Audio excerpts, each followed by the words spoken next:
Eh bien bonjour à tous et bienvenue sur cette toute nouvelle vidéo, j'espère que vous allez bien. Aujourd'hui nous allons probablement parler du plus gros sujet du moment, voilà, tout simplement. Nous allons parler du rachat de la Warner par Netflix. Alors comme je vous l'ai déjà expliqué, j'avais déjà fait cette vidéo mais il n'y avait pas de son.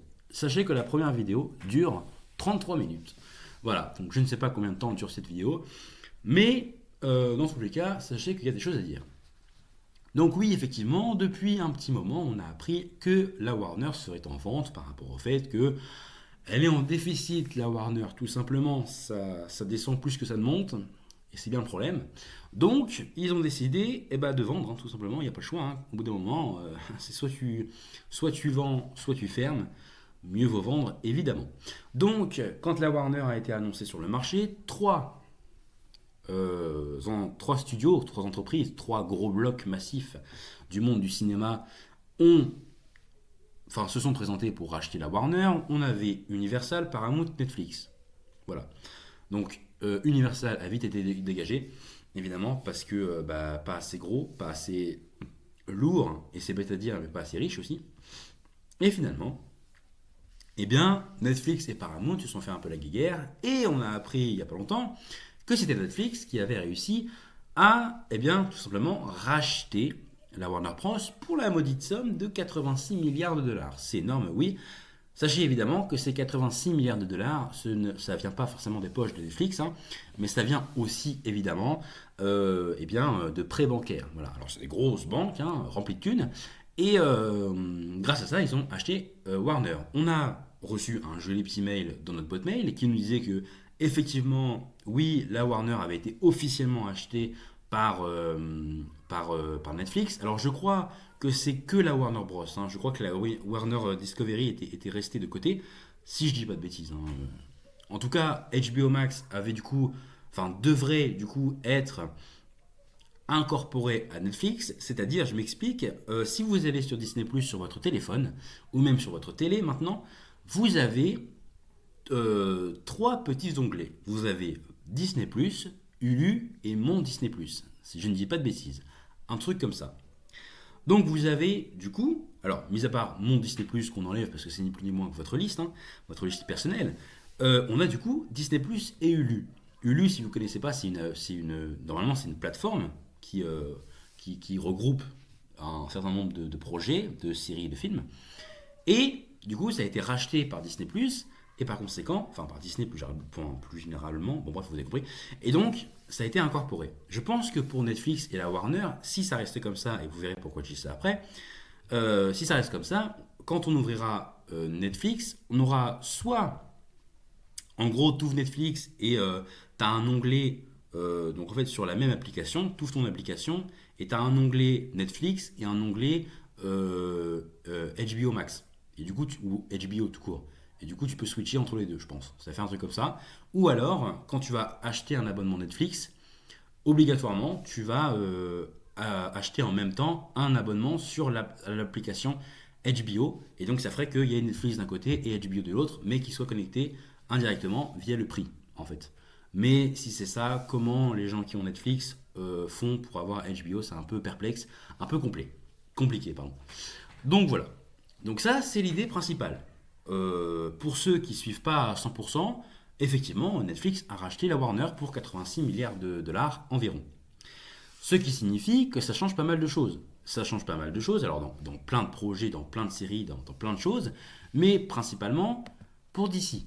Évidemment. Donc je vous présente évidemment sur ma gauche James Gunn et sur ma droite Peter Safran, qui sont les co-directeurs de DC actuellement.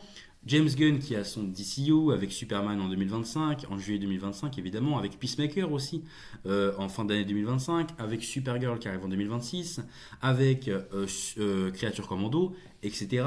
Et Peter Safran qui de son côté a The Batman, hein, qui gère le Elseworld, quoi, hein, tout simplement avec The Batman, et pourquoi pas Clayface.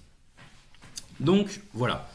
Donc on pourrait se demander du coup, est-ce que ça va changer quelque chose pour DC? Parce que, alors pour des films qui sont déjà tournés comme Supergirl, on s'en fiche, mais pour des films qui n'ont pas encore commencé leur tournage, comme par exemple Superman, Man of Tomorrow, est-ce que ça va changer quelque chose? Eh bien, James Gunn nous a confirmé lui-même, et même les patrons de Netflix aussi nous l'ont reconfirmé après ou avant, que non, ça ne changerait rien de ce côté-là. Normalement, en tout cas, jusqu'à preuve du contraire, il n'y aurait pas de modification dans l'emploi du temps actuel de DC, malgré le rachat de Warner. Voilà. Alors, comment, pourquoi, je ne sais pas. Mais en tout cas, je vous rassure, normalement, il n'y aurait pas de danger. Avant de parler de ce qui se passe du coup actuellement, j'aimerais quand même vous parler d'une information qui est ressortie il n'y a pas longtemps et qui mérite quand même sa petite, un petit clin d'œil quand même. C'est ceci. Oui, Netflix a bel et bien pensé, à un moment donné, sincèrement, de racheter Disney+. Et ça, c'est une dinguerie. Et ça, c'est une dinguerie parce que... Alors, d'ailleurs, j'ai dit Disney+, mais non, c'est pas Disney+, c'est Disney. On est dans une période où Disney va mal. Donc Disney, je vous rappelle que c'est Disney, Pixar, Star Wars, Marvel.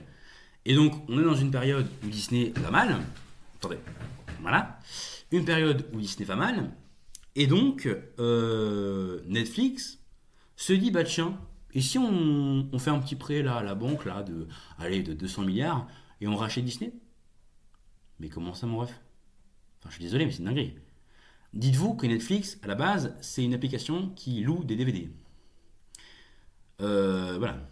Donc, une application qui loue des DVD est devenue assez puissante et assez riche pour, pendant un moment, penser sincèrement racheter Disney. Disney qui est l'un des pylônes de l'empire cinématographique mondial. Enfin, je ne sais pas si vous vous rendez compte de la dinguerie. C'est une véritable dinguerie. Ça aurait évidemment changé beaucoup de choses. Alors, heureusement, c'est jamais arrivé. Mais ils y ont pensé très sincèrement et je voulais vous en parler parce que je trouve ça incroyable. Netflix était une boîte, enfin un truc internet où tu louais des DVD. Ça existe depuis les années 90, fin 90, et jusqu'en 2010-2015, c'était ça. Après, bon voilà, ils ont commencé leur service de streaming, machin. Ils ont commencé à faire leurs séries originales comme Stranger Things, qui fait partie des toutes premières séries. Et voilà, et ça s'est lancé. Mais ça a bien changé et en très peu de temps, parce qu'en vrai c'est pas si long que ça, hein, comparé à Disney. Disney ça a été créé dans les années 20 par le grand Walt Disney. Et aujourd'hui, 2025, ça existe encore et c'est un empire, et évidemment c'est normal. C'est pareil pour Marvel, ça a été créé dans les années... bon, après Marvel c'est un petit peu plus récent quand même, mais ça a été créé dans les années 40, 50, et aujourd'hui encore ça existe et c'est un pylône mondial. Mais Netflix, c'est les années 90 et aujourd'hui, carrément, alors, ils ont racheté la Warner pour 86 milliards de dollars. Et pendant un moment, ils pensaient racheter Disney. Et je vous ai dit 200 milliards tout à l'heure. Je pense qu'on n'est pas loin. On est peut-être même proche des 500 milliards. C'est énorme. C'est énorme. En tout cas, voilà, j'avais envie de faire une petite parenthèse là-dessus. Alors évidemment, c'est jamais arrivé, ce n'est plus d'actualité. Aujourd'hui, Bob Iger, qui est le directeur de Disney, gère très bien. Il y a des films qui marchent, des films qui marchent moins bien. Je pense notamment côté Disney à Helio.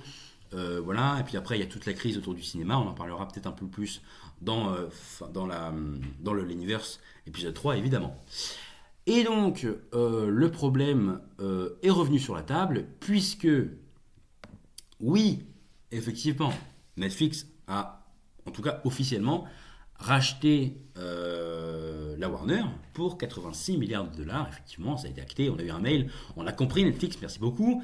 Le Instagram a été immergé, submergé par toutes ces informations par rapport à ce sujet-là. Pareil pour TikTok, YouTube, Google, on a été submergé de partout.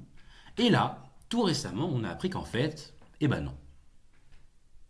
Eh ben non. Parce que Paramount revient dans la course et fait une contre-offre à 100 milliards de dollars environ. Alors c'est peut-être 102, c'est peut-être 106, c'est peut-être 104, c'est peut-être 103, je ne sais pas, mais on est environ à 100 milliards de dollars. Donc une grosse concurrence quand même face à Netflix. Alors ils n'ont pas encore racheté, mais en tout cas, Warner Bros. Et Warner Discovery sont maintenant dans la ligne de mire de Paramount. Sachant que Paramount était déjà là avant. Paramount s'est pris une claque en mode non, c'est pour nous. Et là, Paramount revient en disant non, non, c'est pour nous. Voilà, donc il y a un peu une guéguerre évidemment. Là, on parle quand même d'un gros gros studio. Évidemment, alors il y aurait apparemment tout un côté politique hein, par rapport à Donald Trump et tout ça, on va pas rentrer dans ce sujet. Mais en tout cas, voilà. Et alors, sachez de toute façon, parce que il y en a, enfin, ça peut paraître incompréhensible. Certains d'entre vous se disent peut-être, mais comment ils peuvent faire une contre-offre si Netflix a officialisé l'achat? En fait, c'est un peu complexe. Pour comprendre ça, je pense que le mieux, c'est de prendre l'exemple de la Fox avec Marvel. On en parlait précédemment dans la vidéo d'hier, tout simplement. Marvel a racheté la Fox en 2017. Mais ils n'ont pu faire un film pas avec des persos de la Fox qu'à partir de fin 2023 et le sortir en 2024 par conséquent. Donc c'est évidemment une échelle de temps relativement longue. Et d'ailleurs, après 2017, on a encore eu pendant un petit moment des films et des séries X-Men principalement par la Fox. Je crois même que Deadpool et Wolverine est sorti en 2018, donc après le rachat. Parce qu'en fait, il y a une période, ça se fait pas comme si tu achetais un t-shirt à Kiabi. C'est beaucoup plus complexe, évidemment, il y a beaucoup de choses à faire derrière. Alors je pourrais pas vous dire quoi, mais en tout cas, il y a beaucoup de choses à faire.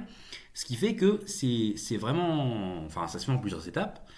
Et donc, eh ben, entre cette marge-là, ben, il y a des gens qui peuvent venir vous déranger. Et c'est le cas pour Paramount, tout simplement. Et donc, oui, Paramount a totalement le droit de faire une contre-offre à 100 milliards. Et donc, Warner, qui avait effectivement serré la main à Netflix, pardon, pour leur dire oui, effectivement, c'est bon, on vous cède le studio. Bah là, ils entendent 100 milliards, ils tournent la tête, ils voient Paramount avec un grand sourire et ils se disent bon, bah finalement, on va peut-être partir vers Paramount. Hein, l'appel du gain, tout simplement. Pour ceux qui auraient un petit problème de mémoire, je vous rappelle quand même, Paramount, c'est la grosse et magique saga Transformers, c'est aussi Sonic et plein d'autres projets, évidemment, qui ne me viennent pas à l'esprit maintenant, mais qui sont évidents. Voilà, comme par exemple Iron Man 1. Hein. Iron Man 1, c'est Paramount, par exemple. Et plein d'autres choses.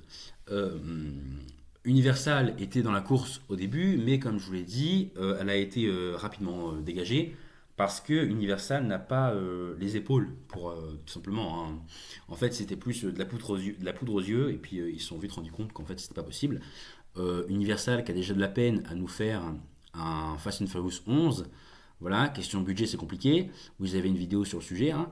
N'hésitez pas à aller voir ça. Mais du coup, évidemment que pour un film tel que, enfin pour un projet tel que celui-ci, de racheter la Warner, forcément, quand on parle de allez, 80 à 110 milliards de dollars, évidemment, ils peuvent pas, bien que ils ont actuellement, ils sont en train de sortir Five Nights at Freddy's 2. Le premier a fait entre 210 et 271 millions de dollars au box-office.